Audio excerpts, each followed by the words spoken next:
Now, these opening scenes here were originally for a sort of a show-off of our project, of how our project is going so far. But I needed scenes for the actual, for the end product.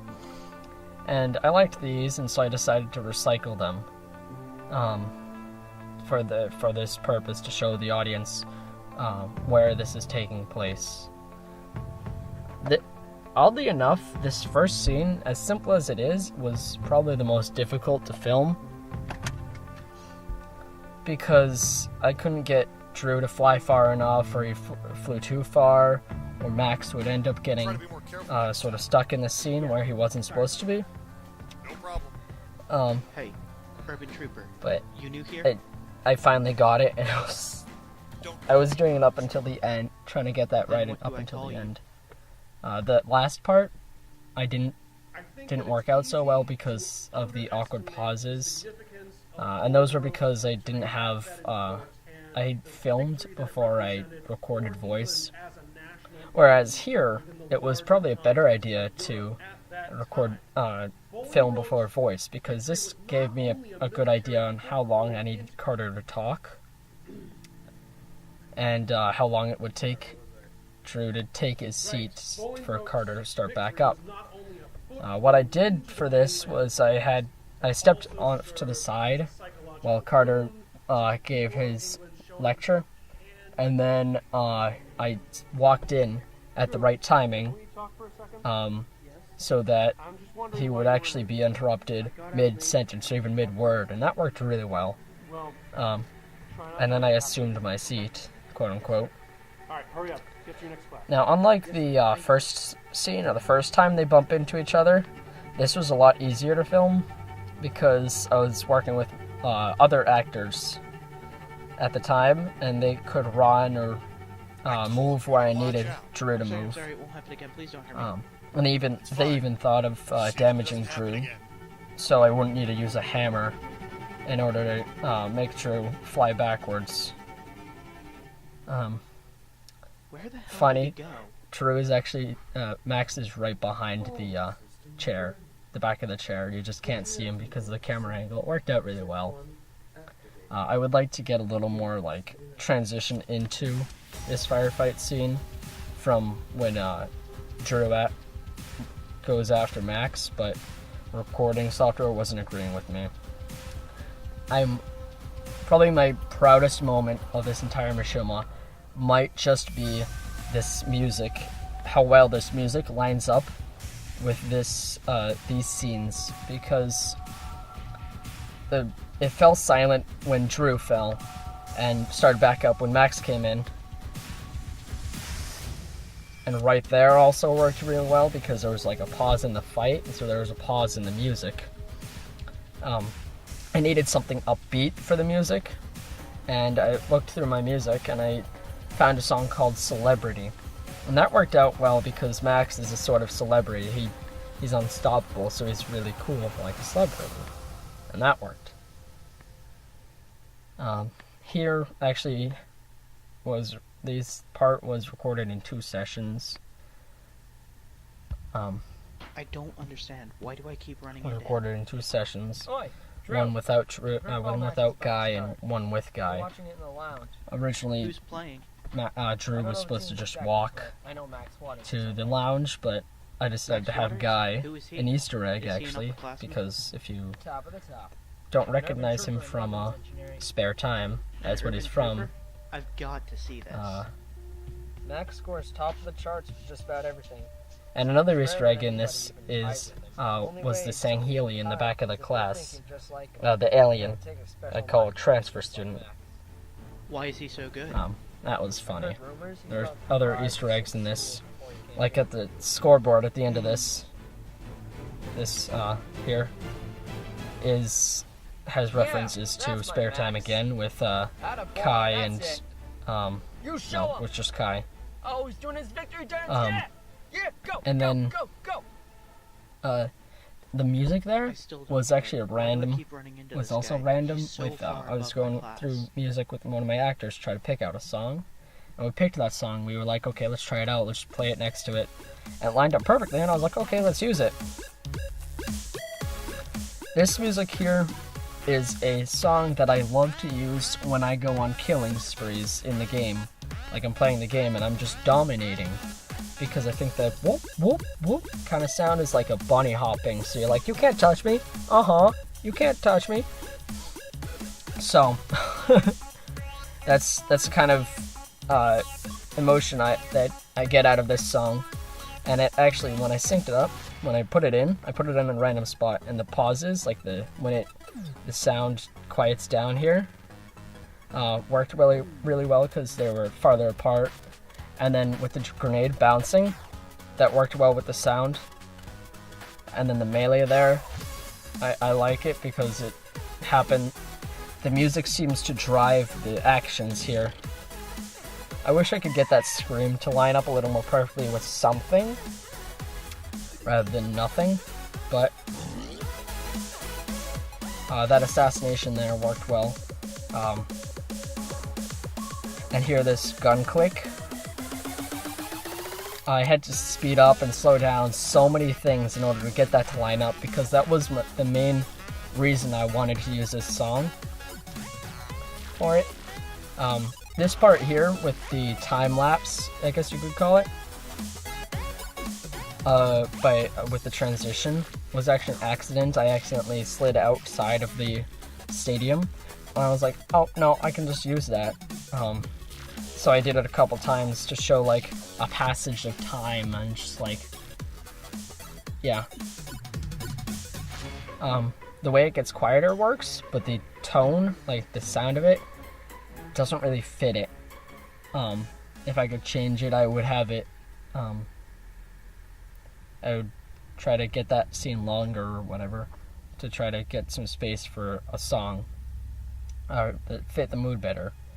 Now, what's interesting about those scenes where you look at Drew when he's in the crowd is those were originally going to be much longer, but I ended up having to cut them shorter because it was an awkward pause.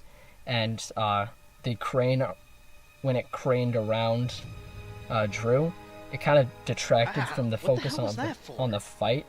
Fight me. So it didn't work out so well. I want to see you fight. What? No. We're not Here, allowed to do this. These scenes Stop. I'm not allowed didn't to fight work you. so You're well, much higher class. No. but they did in it doesn't some matter ways. For this fight. Some ways it didn't work, in other ways they did, because I have Get more up. lines We record need to fight. that I had my actors record, but the pacing of Max hitting Drew back into the stadium was a lot faster than I had the pacing of the lines, so I had to cut some of them. The music here I picked for good reason.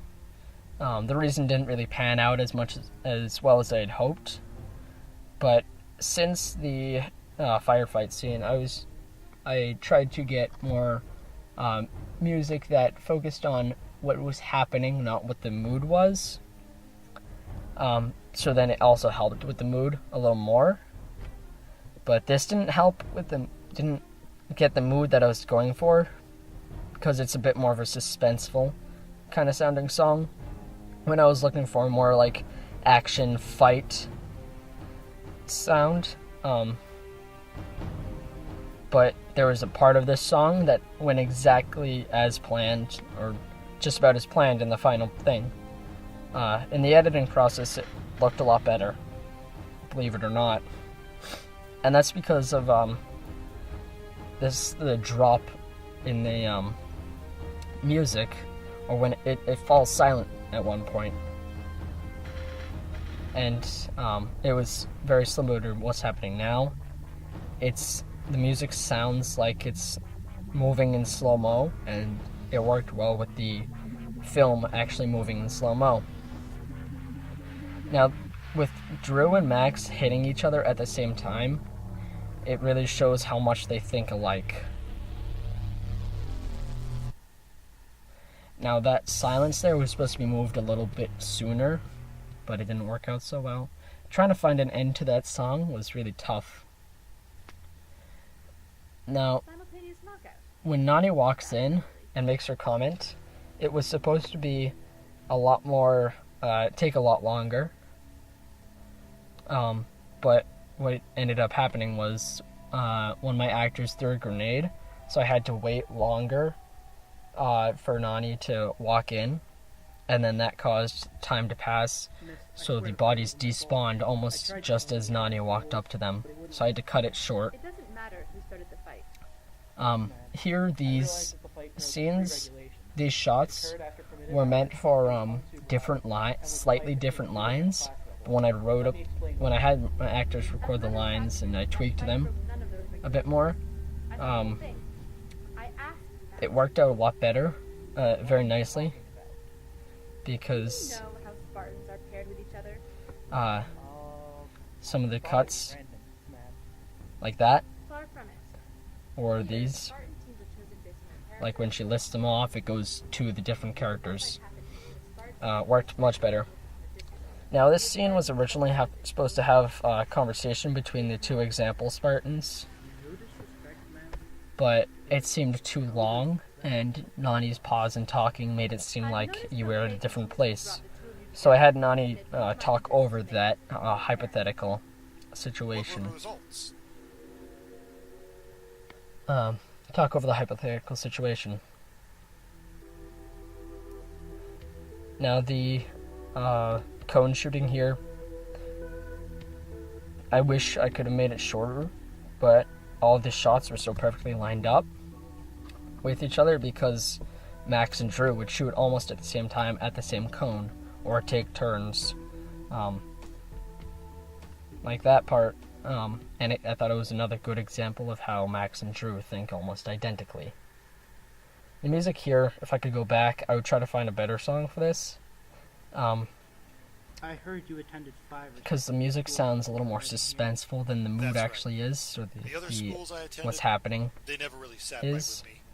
Especially because of the I wish way I could they get a paired little more Spartans with reminiscent each of other. a The song. first one I went to was randomized. The Drop of the Drop Ball is actually a Others were based reference on to aim, Rise of the weapon Spartans, specialty, or which even is physique. another machinima that I drew guess so much Nani inspiration heard about from. how often I transferred. And that inspiration Coincidentally, ranged it was from after every annual team selection. the I just wanted to know credits if I would survive when I left the to academy. the format When I was walking out of the annual team selection of my last school, and the whole reasoning Nani behind stopped me in the hall and asked why me Drew is if I changing interested schools in so seeing often. just Now, it's one really more interesting, rather unique academy. as if the reference wasn't Seeing clear harm enough, coming, that's how the I got here. that last scene with Drew walking out of the team selection and this, or the set, and that set with them in the firing range, are actually sets from Rise of the Spartans. And I gave according respective credit to Mythic 7, who made those sets for Arbiter's Arbiter 617's Rise of the Spartans. It is so difficult to get radio talk, like make it sound like they're talking over a radio. These scenes here, the reason they seemed kind of awkwardly short and glitchy was because the recording software was not agreeing with me at that time. It would distort the frame and have a huge delay between what was happening on the TV and what was happening on the recording. So it was really hard. This is your mission. When I was trying to figure out some lines with the actors, one of them, Drew's actor Lyndon, suggested that I have some slides of what happens and more dubbing over. So I kind of adopted that as a sort of theme, sort of style of my own. Now this scene, this little shot here, was originally supposed to be part of the firefight scene, but it seemed too long and too slow. And I wanted to use it because it looked really cool. Because of the pose the elite was in and the action and everything. And so I decided to I ended up putting it in the credits for one shot. And then I looked at the credits for Rise of the Spartans, and I realized, and I found out that Arbiter 617 did a similar thing. So I decided to use that theme and go with it to create the credits and make the credits a little more engaging. Because I wanted some engaging credits other than just scrolling, because that's not many people like to sit there scrolling.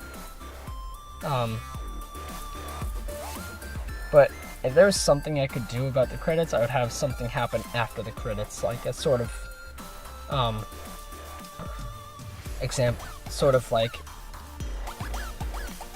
to be continued kind of idea. And I kind of made that happen with the end, I say mission 1 complete, but it doesn't really get the same effect as I was looking for. This song, I was looking to make this song the credits song since the very beginning. Partly because of the meaning, but also because like the sound was sort of acoustic, but also techno, and also a little bit orchestral. So it kind of wrapped up all of the other musical aspects of the Machinima. Now that scream was supposed to line up a little more closely with this scene here, but it didn't work too well.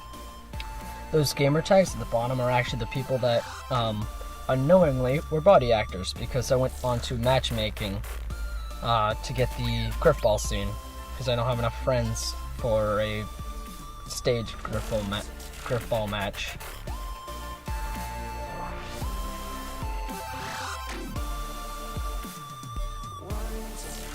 A lot of music. I didn't realize I used that much music until I finished and was starting to put in credits. Believe it or not, this was another time. That shot was another time when the recording software wasn't agreeing with me, so it lowered the frame rate and broke it up. But I tried my best to work through it, and I did pretty well, because that flying away part was really nice. Worked out really nicely. So I'm going to go through how I saw the gag reels happen, because, when you are doing stuff and, you're sometimes killing another character or just to set up a scene, funny things can happen. Here, they're trying to figure out how to hide Drew's body. Drew suggests that they could kill everybody who comes around. Max points out that would make more bodies. So Max says we could wait for it to decay. That wouldn't work, that'll take too long. No, it won't. And the funny thing is that a conversation actually happened between the two body actors. I was Max, and my little brother was Drew. And that conversation actually happened. So it's really fun to include the gag reels and just see how much you actually don't get done. How unproductive you get when you're just trying to get a quick scene. Like, you could be recording for about 15 minutes and only get about a minute of actual usable film. So, like this. You'll see this goes on for a while. And it gets more and more out of hand as time goes on. But then, even more and more out of hand. Yeah, there we go. So it's not easy to keep people who have controllers and guns and crazy abilities in places that they don't usually have. It's really fun to see. This is when the body I was talking about earlier, the bodies despawned by the time Nadia got there. And so that was Nadia flipping out, not happy. Now this is a good example of process, actually, though. It's called sword draining. And you saw how she had a sword in the very beginning. Each time she gets a kill, that sword loses energy. And so I spawned a bunch of character models so you can drain your sword, as it's called. So you're not holding anything, because that's the closest to a normal hand as you can get without detaching weapons. And that was Nani pulling out a sword that she was going to use to kill Max once they stepped off stage, because why not? Max thwarted that plan. Now here, this is funny. It's even an example of how closely Max and Drew think, because Max is jumping and Drew walks right under him because Max was looking to jump on people, because that's what I love to do. And Drew is not happy about that, but Max picks up the bigger gun and Drew submits.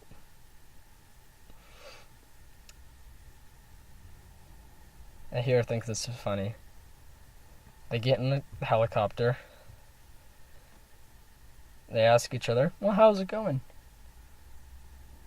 And, it's good. I farted. Ew. Sorry, I got distracted there. I like how this fades out. Big bang, you see a body fly around the corner. What do? Oh my gosh, run. That's what happened there. Messing around again. My actor thought he was invincible because he was out of the battlefield, technically, but I disagree. My favorite vehicle in this game is Mongoose. So I thought my actor was coming back from revenge, but they took my Mongoose, and I was not having any of that.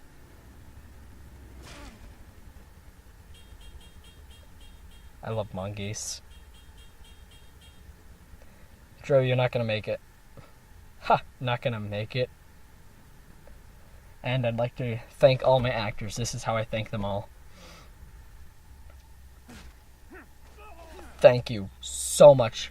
Everybody who was a part of this, thank you. I want to thank you. Yeah.